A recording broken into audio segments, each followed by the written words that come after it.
Thanks for watching. This is a video on property management. It's important to watch the whole video, as we have some interesting tips and tricks towards the end. Good luck in your real estate journey. Property management is a long-term process. If you are a true real estate investor, you know the management of a property is an ongoing process. It takes time and effort, with experience and capital. But the management of your real estate owned is a long-term process of property management. Property management is where most of the investors' profits are made or lost. This is an area that most novice investors overlook. Many people lose money in real estate because they fail to manage their properties correctly. Managing the properties correctly includes but isn't limited to the following: managing the tenants, managing the income, managing the expenses.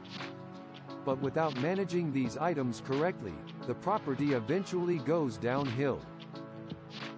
This is where professional investors thrive and find a great opportunity to buy from others who fail to manage properties well.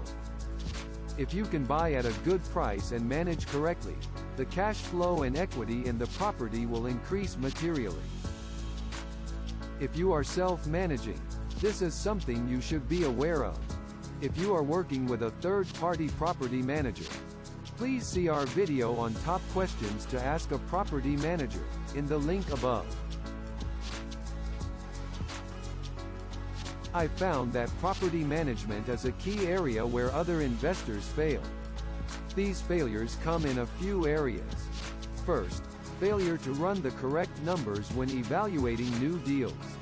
Everyone I come across thinks property managers are 5% expense item. Think again. Get quotes, ask around, read the fine print and extra fees for service. Most property managers, who are worth their fee, want 10%. Unless you have greater than 20 units and they can benefit from economies of scale on your business. If you hire a low-cost property manager, you will see the difference in the maintenance of your buildings, the type of tenants, overall cleanliness of the buildings, and low-cost service should show up eventually in your financials. Your operating expense ratios, or OPEX, will be at 50% or higher for poorly managed buildings. For well-run and strong managed buildings, those OPEX ratios could be in the 30s.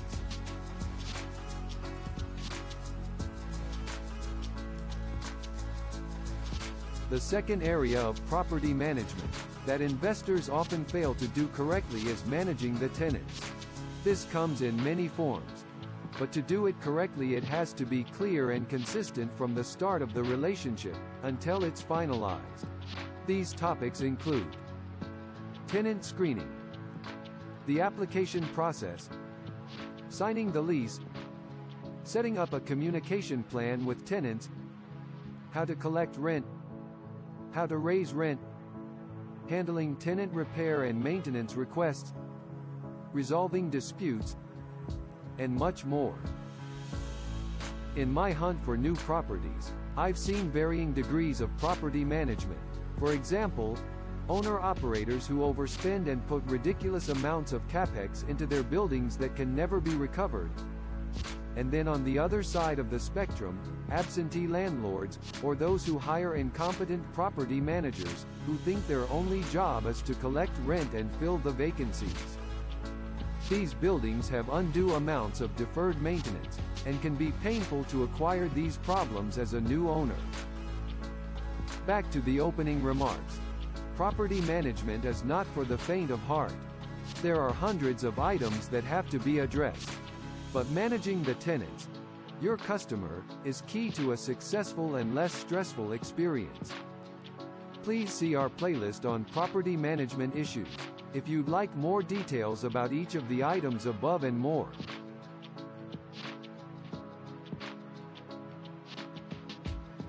The third common mistake I find with property management is failure of owners to keep accurate financials. In reviewing hundreds of T12s and other financial statements, it's clear that bookkeeping or financial record keeping is an area of weakness for many small landlords.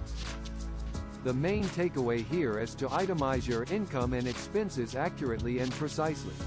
It will help you at year-end, and when you are looking to refinance, purchase, or sell.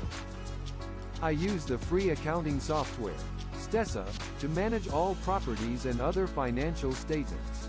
This software helps tremendously. I find the longer you wait to allocate expenses, the harder it gets and easier it is for mistakes. Stessa links to your accounts and has an easy mobile app to upload receipts and allocate expenses. There is also great reporting tools.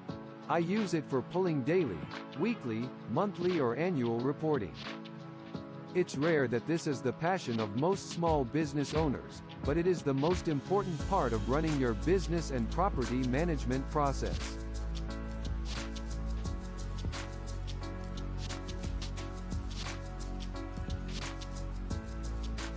The reason why I highlight this topic is property management is to be taken seriously. If you are in this business, or looking to buy your first property, this is a key area to be aware of.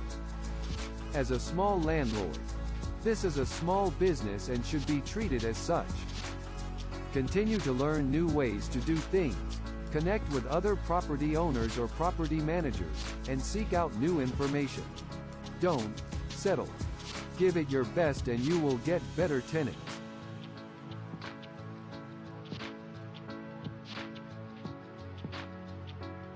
To summarize, property management is an ongoing process.